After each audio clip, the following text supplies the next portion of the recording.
We now come to the motion in the name of the Leader of the Opposition on UK farming and inheritance tax. I inform the House that I have selected Amendment A, tabled in the name of the Prime Minister. I now call Shadow Secretary of State Victoria Atkins to move the motion. Thank you, Mr Speaker, and I beg to move the motion on the order paper. This government has driven farmers to despair. The hike in national insurance, the acceleration of delinked payments, the fertiliser tax, the double cab tax, the stalling of capital grants, the scrapping of the Rural Services Delivery Grant and the slowing down of applications to farming schemes are all conspiring against our rural economy and the survival of British farms.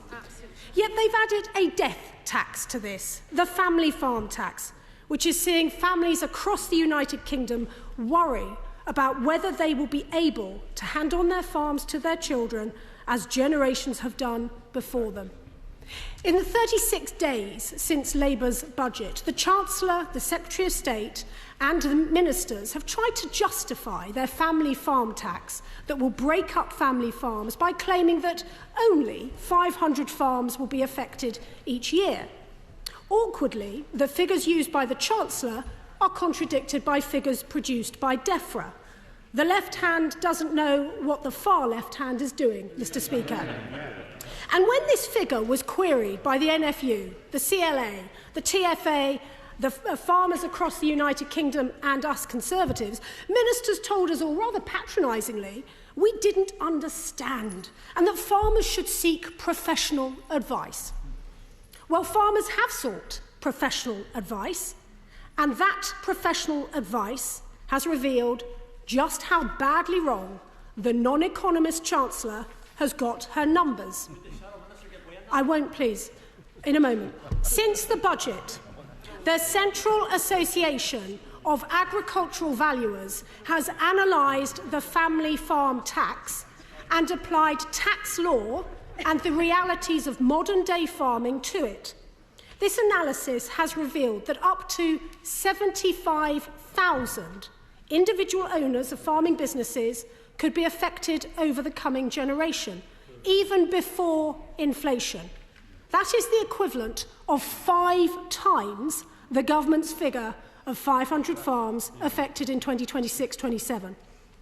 How could they have got this so wrong? Because this city-dwelling Chancellor, Secretary of State and Exchequer Secretary don't understand modern farming or the countryside. They have overlooked a major area of tax policy and forgotten to consider thousands of farmers. As the Exchequer Secretary has confirmed, they forgot to include one of the 3 routes to this relief in their calculations. They have not included BPR-only claims in their figures. This means that as many as 14,000 tenant farmers who cannot claim APR because they do not own the land on which they farm are absent from their calculations. And what is worse is that ministers don't actually know how many farmers are affected by this. The city-dwelling Chancellor and Secretary of State have also forgotten about the farmers who followed professional advice in years gone by and transferred their farms into companies or partnerships. These farmers will only claim BPR and so have been left out of these calculations. Again, ministers don't know how many farmers are in this position. And I am told, I will in a minute, and I am told by advisers that some farmers choose to use BPR only because it's easier in probate. Guess what? Yet again, ministers don't know how many farms are in this position and they have not been included. I'll give way to the honourable gentleman and then I'll give way to the honourable lady, because I've... Can I commend the Shadow Minister very much for bringing this forward? And this, I think it's a collective decision for this debate in the House. Is one of my farmers and my constituents would very much support. In relation to the professional advice, I'm a member, declaring interest as a member of the Ulster Farmers Union.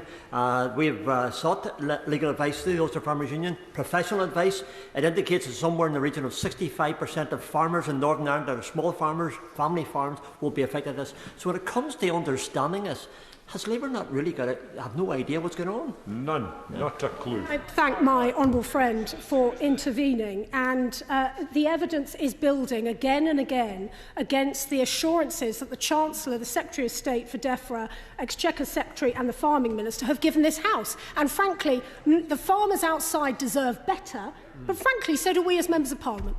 So I'm going to give way to the Honourable Lady there, and then I'm going to carry on with the calculations that have been got so wrong by this government. I thank the Right Honourable Member for giving way. The Shadow Secretary of State left a trail of destruction across the government.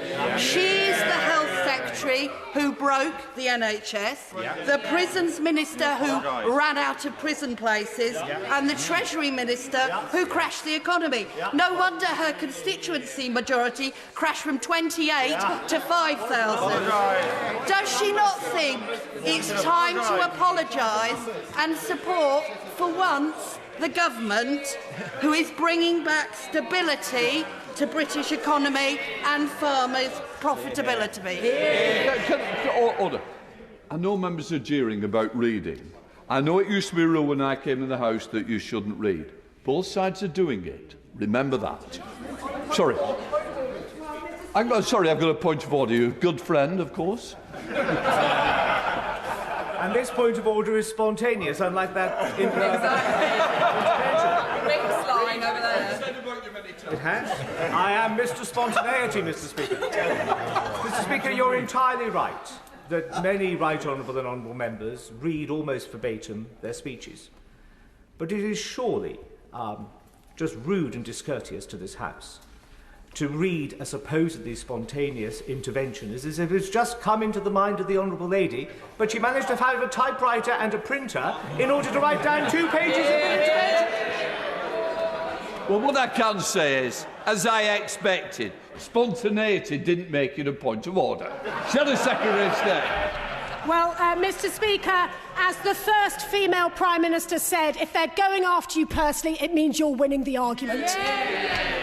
But let me help the Honourable Lady. Let me help the Honourable Lady with the second set of calculations, which her Chancellor has got so wrong. Because the Chancellor's cockeyed accounting doesn't stop there.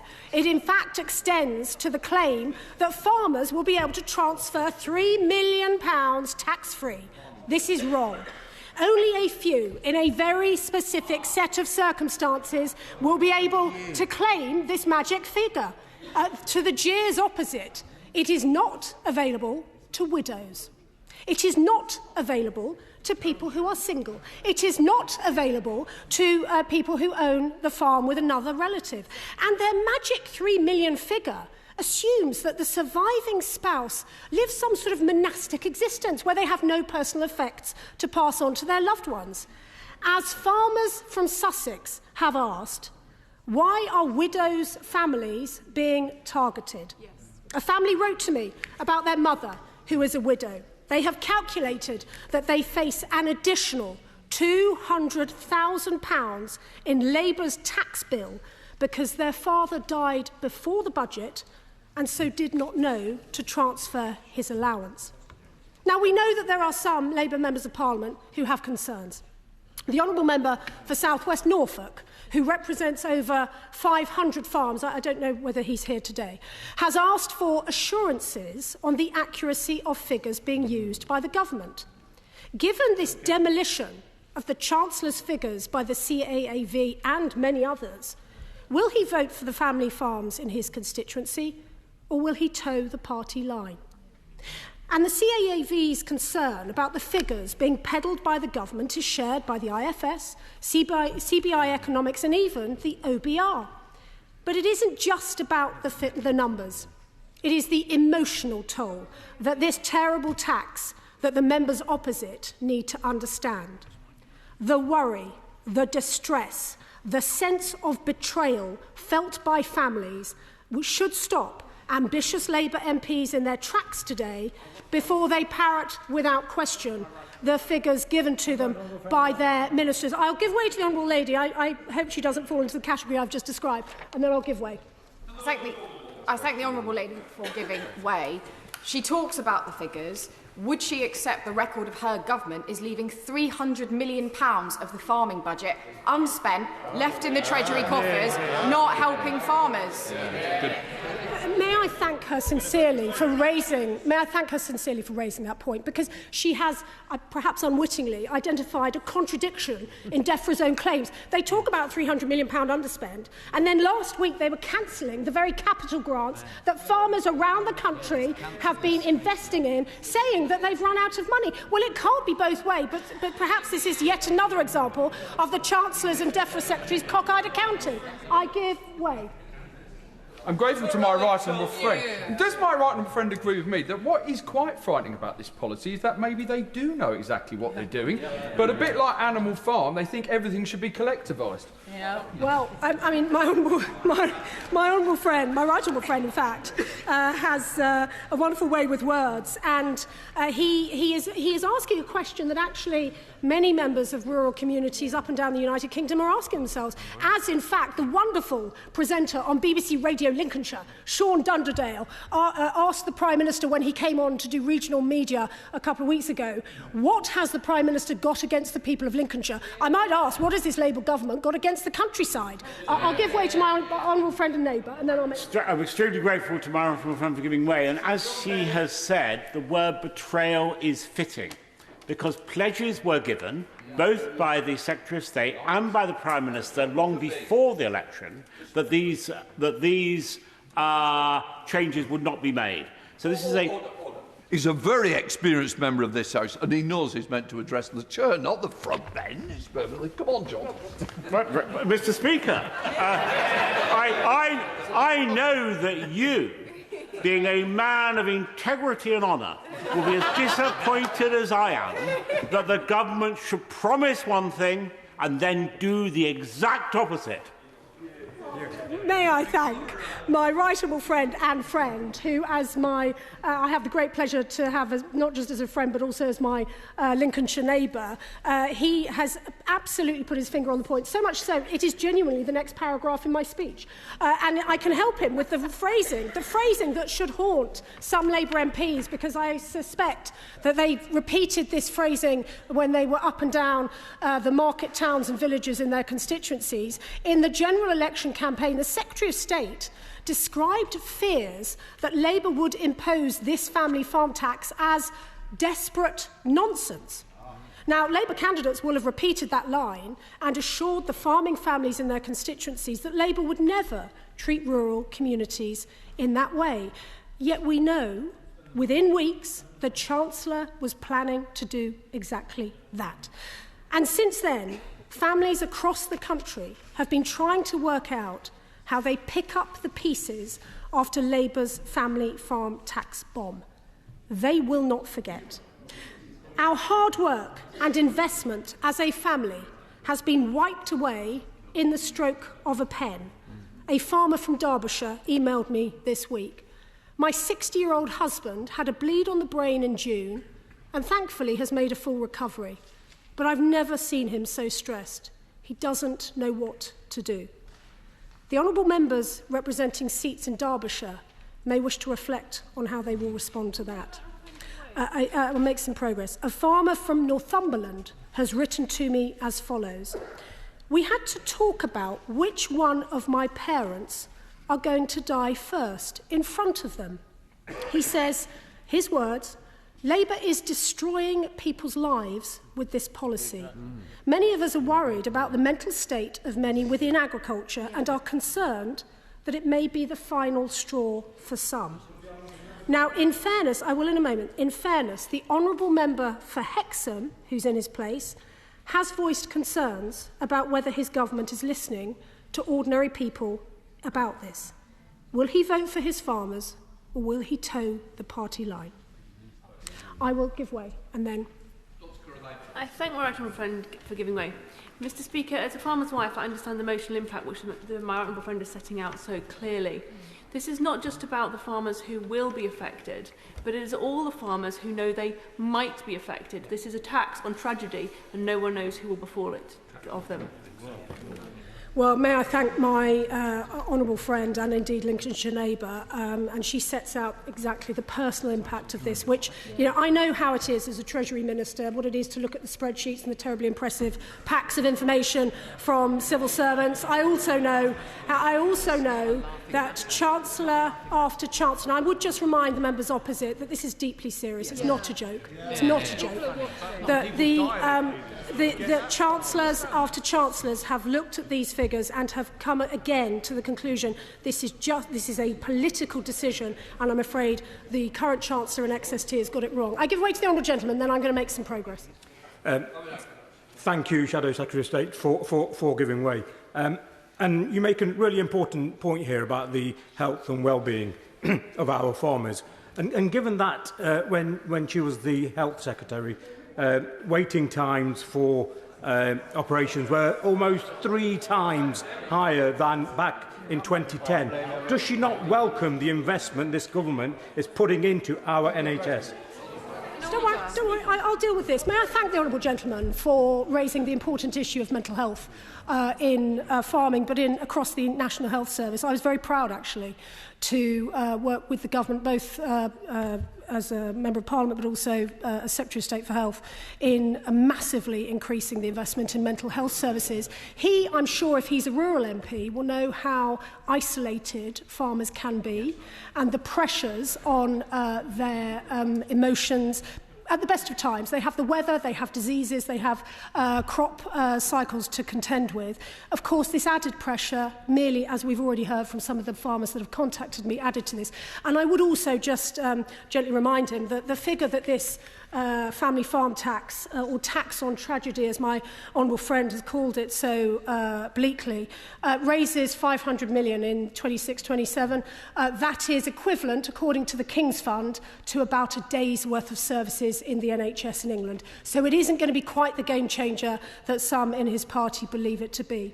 And what about the family in the southwest whose beloved father died a decade ago in tragic circumstances, leaving 3 young children who are now in their teens? The mother has run the farm and brought up their children in the midst of their grief. She has now been diagnosed with a life-threatening illness at the age of 50. 2 of the children want to carry on the farm when they reach 18, but should the unthinkable happen and they lose their mum, then they will be saddled with Labour's family farm tax of £700,000. What empathetic and meaningful response does the Secretary of State, who isn't in his place today, where is he? What empathetic and meaningful response does he, or indeed the Treasury Minister, have for this family?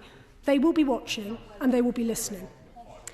Now, we've taken the unusual step, actually, of giving lots of notice to Labour MPs that we would be debating Labour's family farm tax today. We did this because we wanted to give Labour MPs and rural seats time to reflect and consider whether they can continue to support this vindictive tax. For example, a Welsh landowner contacted me to tell me that he will have to sell 6 tenanted farms in order to pay Labour's family farm tax. That is 6 farming families who we in this House, on this side of the House, would describe as working people, who will lose their businesses, their family homes and their children's farming future. 6 farming families who we now know have been forgotten by this government. So I wonder, the Honourable Member for Montgomeryshire has called on the Treasury to produce its modelling on the impact on family farms. Will the Treasury do that at the backbencher's request, and how will he vote today? And the Honourable Member for South East Cornwall met farmers earlier this month and claimed she would take their concerns back to Westminster. Will she be raising those today and voting against this tax? In conclusion, very much. Grateful to my right honourable friend. I've consulted widely with farming communities and with farmers in my own parliamentary constituency, Herne Bay and Sandwich. I have not been able to identify a single farmer that feels that there is anything good in this policy whatsoever. Could my right honourable friend suggest whether or not there is a single Labour Member of Parliament representing a rural community who genuinely believes that they will be voting in their constituents' interests tonight? I thank sincerely my right honourable friend, and he sets out very clearly the choice ahead of members across the House. We know on this side who we are standing up for. We know that we back our farmers. We understand how difficult farming is as a way of life.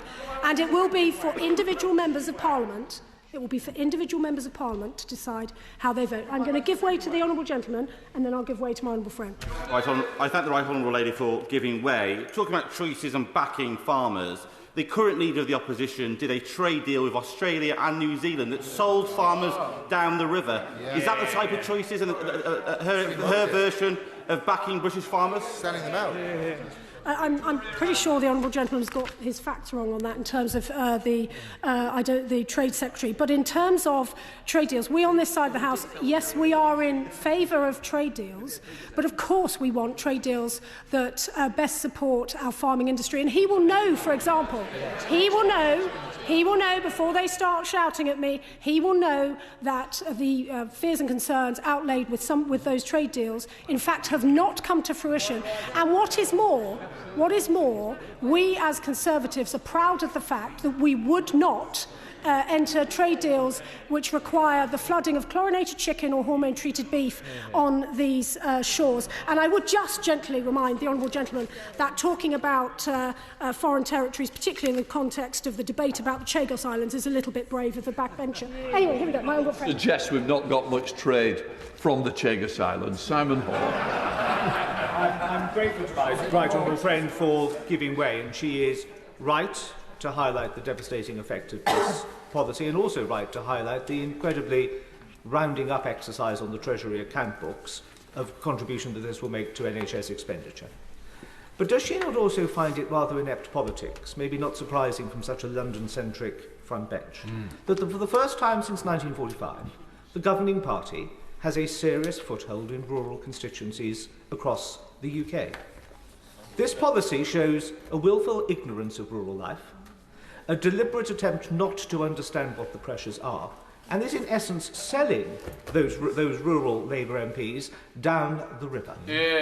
I thank my honourable friend for that, and indeed there's some interesting polling coming out today which I'm going to deal with. And of course, Mr Speaker, I very much accept your point about trade. I would, however, note that we are genuinely concerned about the national security implications of the Chagos Island deal, but we'll see. Lady, so am I. Come on. Very much so. In conclusion, therefore, Mr Speaker, before... Oh, I will give way. Go on. The honourable gentleman for Hexham. Is he going to... I thank the honourable lady for giving way, and I commend her commitment to honesty. But when she talks about giving Labour members advance sight of the Opposition Day motion, could she tell me when the Labour Whip's office received the title of the Opposition Day debate? And could I perhaps invite her to correct the record? Well, in fairness, I'm so sorry. The honourable gentleman was obviously speaking to farmers in his constituency on Sunday, and I think there's a debate. Did I hear there's a protest going on in his constituency at the moment? But I actually announced it on national television on Sunday, so perhaps he wasn't watching it. But in any event, national television. I mean, farmers will. Do you know, farmers at home will be wondering what on earth they're arguing over. Anyway, in conclusion, before I will give way. One word that she hasn't mentioned is Brexit, the great Tory disaster of the last Parliament. How much does she estimate Brexit cost farmers in the rural community? If I may, because he and I unusually can join forces on this, because whilst I'm going to resist the temptation to revisit Brexit, what I will do is point to him. Paragraph 4 of the CAAV report mentions the peculiar legal impact of this decision to impose a family farm tax. Order. Can I... Sorry, you're totally the wrong way and I can't pick it up here. Please, Victoria Ackford. Forgive me, please. I'm reminded paragraph 4 of the CAAV report in fact sets out the peculiar legal problems posed by the family farm tax in the context of Scottish farming tenants. It's incredibly complicated, but that is a real concern, and I trust that the SNP will be exploring this alongside Conservative members of Parliament as well. So in conclusion, Mr Speaker, before ambitious backbenchers, or indeed the Exchequer Secretary, get to their feet and accuse these farmers and us of scaremongering, something they have been happy to do in the past, think on, discover some humility and compassion, and ask why tens of thousands of decent, hard-working and sensible people across the United Kingdom know that the Chancellor has got it so wrong. Polling by the CLA today shows what the public thinks. They don't think farmers should be whacked with the family farm tax. They think that Labour have broken their promise to end countryside decline. They think the government should be cutting taxes on rural businesses, and 70% are not confident that the Labour government can deliver growth to rural communities. So I say to every honourable member opposite, do the right thing. Stand up for our farmers, who are the best in the world and whose produce is renowned globally. They feed us, and now they need us. Labour MPs need to join us and axe the family farm tax. Yeah.